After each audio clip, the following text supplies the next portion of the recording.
Hello বন্ধুরা, আমি আজ তোমাদের সাথে যে রেসিপিটা শেয়ার করছি সেটা হলো ওল আলুর তরকারি, পেঁয়াজ রসুন ফোড়ন দিয়ে। দেখো এইখানে আমার দিয়েছি তোমার ওই ওলটাকে সেদ্ধ করতে দিয়েছি নুন হলুদ দিয়ে, কারণ ওলের গায়ে একটা কষ থাকে, সেই কষটা সেদ্ধ করে নিলে কষটাও বেরিয়ে যায়, প্লাস তোমাদের ওলটাও ভালো সেদ্ধ হয়, খেতেও ভালো লাগে। এবার আমি এর মধ্যে দিয়ে দেবো একটুখানি লেবু, মানে একটা লেবুর পাতি লেবু, মানে যে কোনো লেবু তোমরা নাও, কিন্তু আমি পাতি লেবুর 4 ভাগের 1 ভাগ দিয়ে দেবো।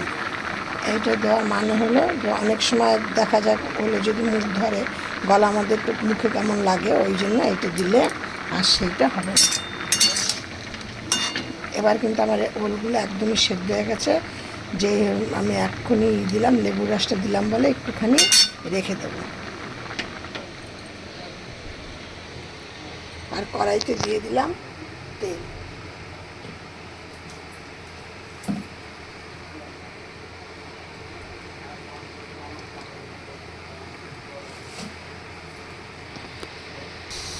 দেখো আমার ওলগুলো কিন্তু ভাজা হয়ে গেল।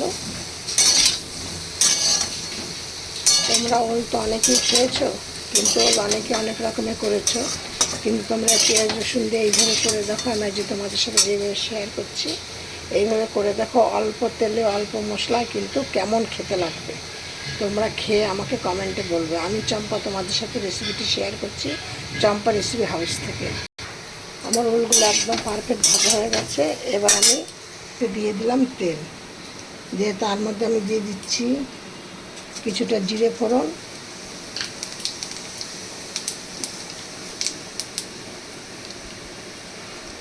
আর দিয়ে দিলাম তেজপাতা, একটা খানা পেঁয়াজ রসুন দিয়ে করবো, একটা দারচিনির টুকরো, আর 2টো এলাচ। এবার গন্ধটা বেশ সুন্দর বেরোলেই, তবে গন্ধটা দেখো, মশলা আমার ফোড়নটা হয়ে গেছে, হেভি সুন্দর একটা গন্ধ বেরিয়েছে। যে এবার এর মধ্যে আমি দিয়ে দিচ্ছি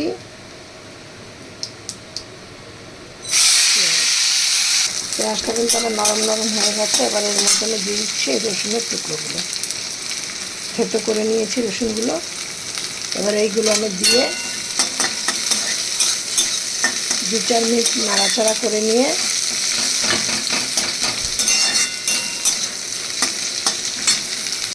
এবার দিয়ে দিলাম এর মধ্যে আলুগুলো, অল্প করে আলু দিয়েছি।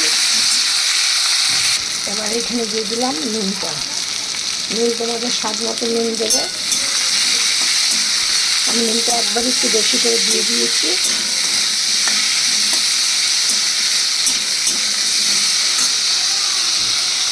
এবার দিয়ে দিলাম এই হলুদটা আমি একবারই দিয়ে দিলাম। দিয়ে দিলাম মশলা, দিয়ে দিলাম এর মধ্যে কিছুটা জল, ওই মশলাটার জন্য। মশলাটা শুকনো তো, যে কড়াইতে লেগে দেবো, ওই জন্য দিয়ে দেবো তারপরে কিছুটা জল। এবার দেবো এর মধ্যে কাশ্মীর লঙ্কার গুঁড়ো একটু, তোমরা তোমাদের স্বাদ মতো চিনি দেবে, যে যেমন মিষ্টি খেতে পছন্দ করে সেইভাবে দেবে। এবার আমি দেখো আমার মশলাটা তেল ছেড়ে গেছে। এবার আমি দিয়ে দিচ্ছি এই ভেজে রাখা ওলগুলোকে। এইটা কিন্তু একটা দারুণ স্বাদের খাবার, তোমরা পেঁয়াজ রসুন দিয়ে করে খেয়ে দেখো।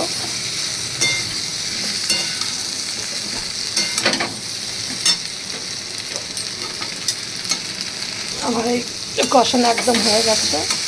এবার এর মধ্যে আমি দিয়ে দিচ্ছি জল।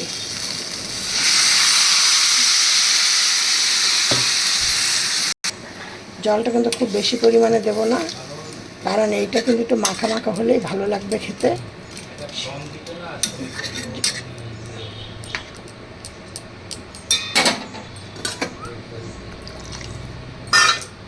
আমার রেসিপিটা হয়ে গেছে। এবার আমি এটা গরম গরম ভাতে পরিবেশন করো, দারুণ সুন্দর।